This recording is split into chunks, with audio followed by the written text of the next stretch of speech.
दोस्तों आज हम जिस बंदे के बारे में बात करने वाले हैं ना, अगर उसकी कहानी सुन के तुम्हारी आंखों में आंसू ना आ जाए, अगर उसका स्ट्रगल देख के तुम ये ना फील कर लो कि यार तुम्हारी लाइफ में तो कोई स्ट्रगल है ही नहीं एक्चुअली। इस बंदे ने दोस्तों 12 साल कड़ी मेहनत की, तब जाके ये आज उस मुकाम पे पहुंचा है जहां हम इसको द ग्रेट नवाजुद्दीन सिद्दीकी कहते हैं। कान फिल्म फेस्टिवल हो चाहे ऑस्कर के अवार्ड हो, हर जगह हर सेरेमनी में इस बंदे की तारीफ हुई ही है। देश में ही नहीं बल्कि विदेश में भी कई सारी फिल्में इसने करी है। और ये नेशनल स्कूल ऑफ ड्रामा से पास आउट होने के बाद मुंबई में कई साल स्ट्रगल करता रहा। पहले तो एनएसडी में भर्ती होने के लिए स्ट्रगल, उससे पहले गांव से निकलने के लिए स्ट्रगल, उसके बाद कॉलेज में पढ़ने के लिए स्ट्रगल, उसके बाद मुंबई में आके फिर स्ट्रगल। इतना स्ट्रगल दोस्तों, यहाँ तक कि इसको इसके हुलिये, इसके रंग रूप कि तू तो काला है तो कुछ नहीं कर पाएगा, तू तो छोटी सी हाइट का तो कुछ नहीं कर पाएगा, तू तो गरीब है तो कुछ नहीं कर पाएगा, क्या क्या नहीं सुनने को मिला। उसके बावजूद भी ये बंदा हारा नहीं, थका नहीं और चलता रहा। और आज हम सब लोग जानते हैं इस बंदे को। दोस्तों अगर आप नए हैं तो please subscribe the channel, bell icon दोबारा मत भूलना, क्योंकि दोस्तों आज हम इनके बारे में बहुत सी ऐसी बातें बताने वाले हैं जो शायद आपको नहीं पता हो। और हम हर रोज आपके लिए नई वीडियोस लाते हैं, इसलिए लाइक करके कमेंट बॉक्स में जरूर लिख देना दोस्तों कि क्या आप भी नवाजुद्दीन के फैन हैं। नवाजुद्दीन सिद्दीकी का जन्म 1974 में उत्तर प्रदेश के मुजफ्फरनगर जिले के एक छोटे से गांव बुढ़ाना में हुआ था। 9 भाई बहनों के बीच नवाजुद्दीन सबसे बड़े हैं। उनके पिता एक किसान थे। उन्होंने कहा था कि वो पूरे साल पैसे जमा करते थे ताकि वो शहर जाके ईद दीपावली के दिन वो शहर जाके फिल्म देख सके।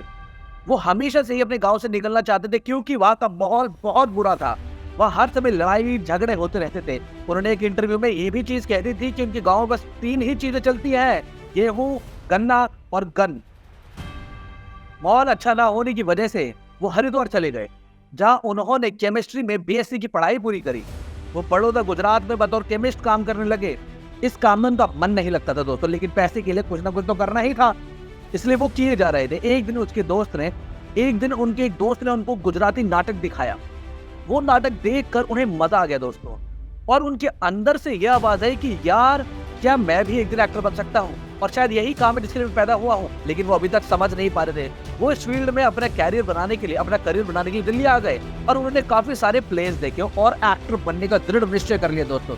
उसके बाद नेशनल स्कूल ऑफ ड्रामा में वो अप्लाई करने लगे, और जब उनका एडमिशन हो गया काफी स्ट्रगल के बाद, तो वो 4 साल तक दिल्ली में रखे और छोटे मोटे रोल करते रहे, कभी नुक्कड़ नाटक में, कभी किसी प्ले में बैकग्राउंड में। लेकिन सन 2000 में वो मुंबई इस आशय के साथ आ गए कि जल्द ही उनको टीवी सीरियल में तो छोटा मोटा रोल मिल ही जाएगा, जिससे उनका जीवन पटरी पे आ जाएगा। क्योंकि वो तो एनएसडी से पास आउट थे दोस्तों।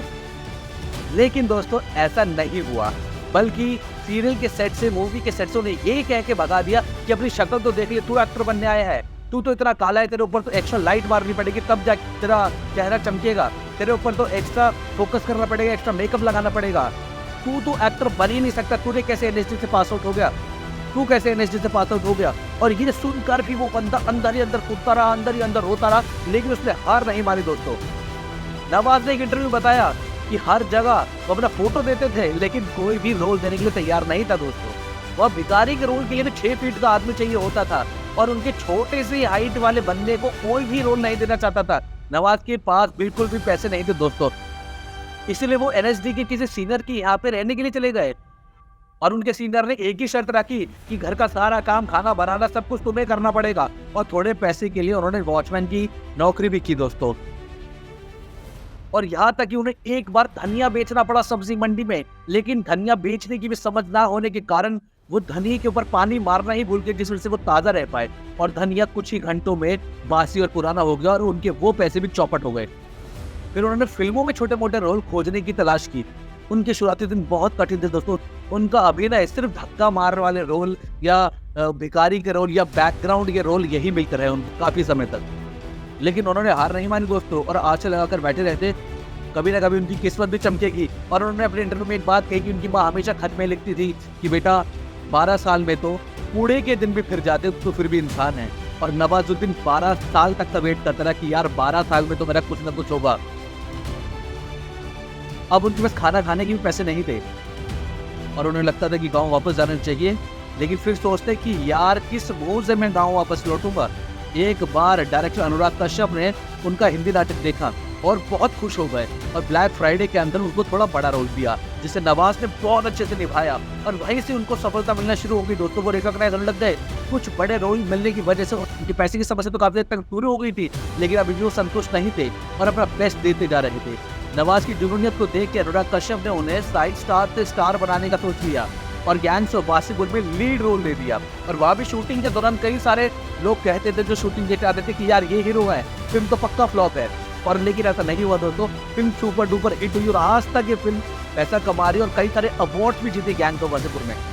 वहीं से नवाज ने पीछे मुड़कर नहीं देखा और मांझी द माउंटेन मैन में अपनी एक्टिंग का लोहा मनवा लिया। बजरंगी भाईजान में तो उन्होंने बेहतरीन एक्टिंग की, किक और बजरंगी भाईजान में उन्होंने बेस्ट परफॉर्मेंस दी।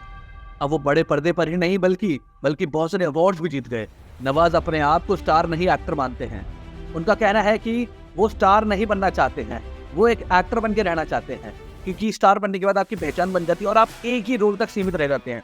दोस्तों अगर किसी बंदे ने इस बंदे से सीख लिया ना कि जुनून क्या होता है, पैशन क्या होता है, तो दोस्तों वो अपने सारे रोने छोड़कर स्ट्रगल को अपना लेगा और स्ट्रगल करता जाएगा जब तक उसे सक्सेस ना मिल जाए। दोस्तों क्या आप भी इनकी लाइफ से प्रभावित हैं? क्या आपको भी इनकी सक्सेस स्टोरी पसंद आई? अगर आप भी इनकी तरह सक्सेसफुल होना चाहते हैं और स्ट्रगल करना चाहते हैं तो अभी कमेंट बॉक्स में अपना सपना लिख दीजिए। और अगर आप भी इनके फैन हैं, अगर आप भी इनके फैन हैं, तो कौन सी मूवी के अंदर इनका रोल सबसे अच्छा लगा वो कमेंट बॉक्स में जरूर बताना। अब फिर से मिलेंगे एक और नई वीडियो में, तब तक धन्यवाद। जय हिंद दोस्तों।